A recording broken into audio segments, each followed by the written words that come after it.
दरवर्षीप्रमाणे याही वर्षी श्री स्वयंभू नागेश्वर देवस्थान कमिटीकडून श्रावण महिन्यानिमित्त कशा प्रकारे तयारी केली जाते, आपल्यासोबत गावचे ग्रामस्थ आहेत, त्यांना विचारूया नक्की काय तयारी केली जाते।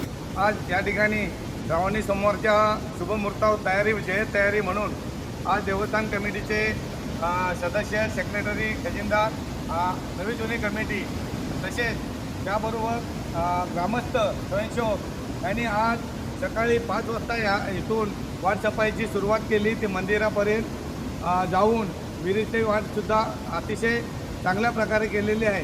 तरी भाविकांना नम्रतेची विनंती आहे की येणाऱ्या 4 सोमवारी या स्वयंभू नागेश्वर देवस्थान चोरवणे, तालुका खेड, जिल्हा रत्नागिरी याही वर्षी सालाबादप्रमाणे भाविकांनी अफाट गर्दी करून देवदर्शनाचा लाभ घ्यावा ही भाविकांना देवस्थान कमिटीच्या वतीने विनंती करतो। महाराष्ट्राच्या कानाकोपऱ्यातून असंख्य भाविक नागेश्वरसाठी येत असतात, तर त्यांच्यासाठी म्हणजे काय संदेश द्याल, त्यांना कोणती काळजी घ्यायला सांगाल?